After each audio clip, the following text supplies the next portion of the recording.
Hey everybody, today we're going to make a vinyl record storage box out of walnut, so stay tuned and check it out. I'm going to start with 2 leftover pieces of walnut, but first I got to fill all the voids and knot holes with epoxy. And once the epoxy is dry, I can rip both pieces to their final width.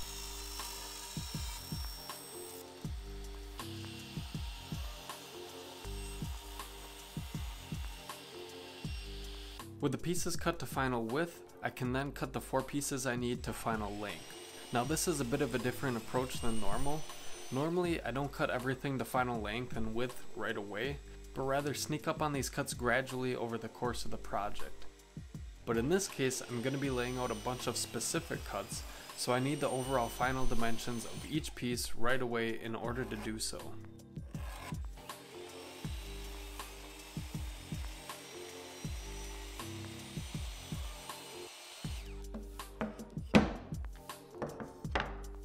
And with the 4 pieces cut, I can begin to lay out the markings on each piece. And I should mention, if you guys are interested in making the same vinyl record storage box for yourself, I made a set of plans for this project and I'll leave a link to them in the description box below. So if you're interested, be sure to check those out.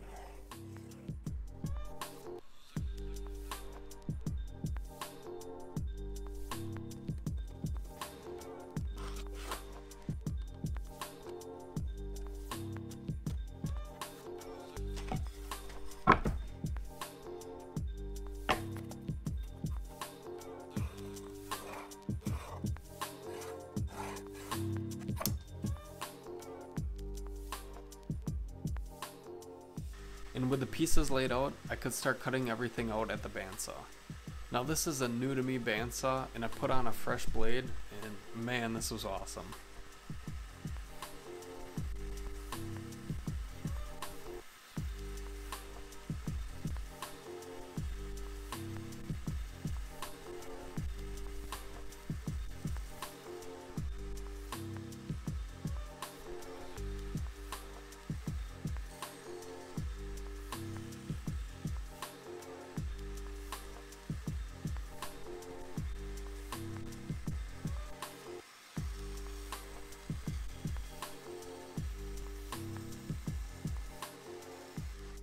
And once I had everything cut out at the bandsaw, I could come back with a chisel and clean up all the joints.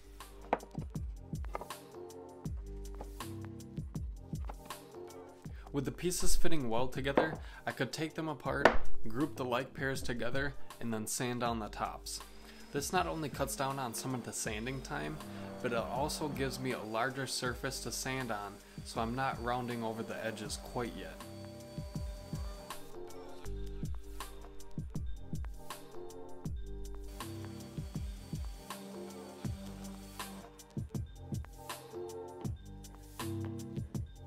And since it's going to be a little bit more challenging to do so later, I went ahead and sanded down all the inside surfaces before assembling the box.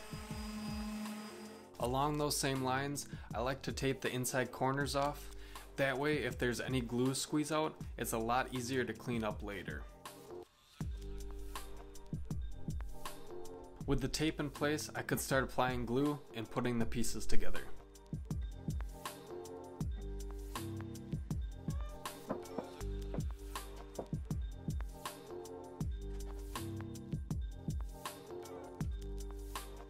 Then I could clamp everything together and check for square.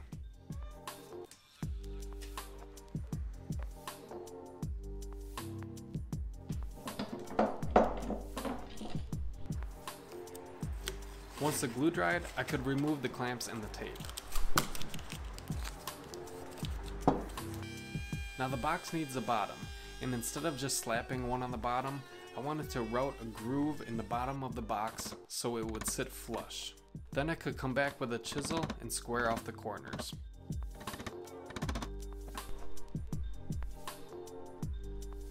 And with the recess cut, I could measure for a bottom piece and then cut some 1/4 inch plywood to size in an earthquake.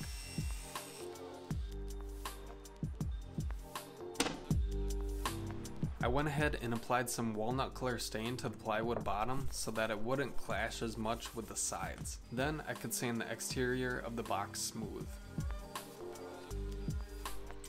Next it was time to start laying out the holes for the brass rod dowels. I could then take the box over to the drill press and drill these out.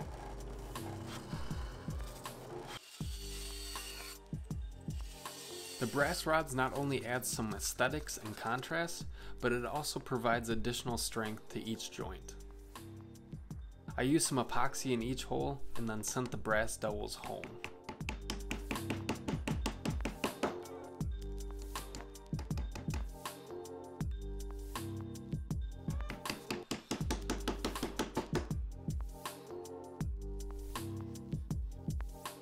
While the epoxy on the dowels cured, I used glue and brad nails to secure the bottom in place. And then I could give everything a final sanding.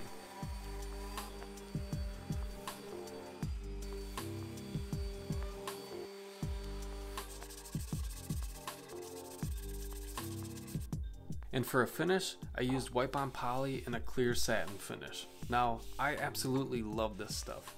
It's so easy to apply and it looks fantastic on walnut.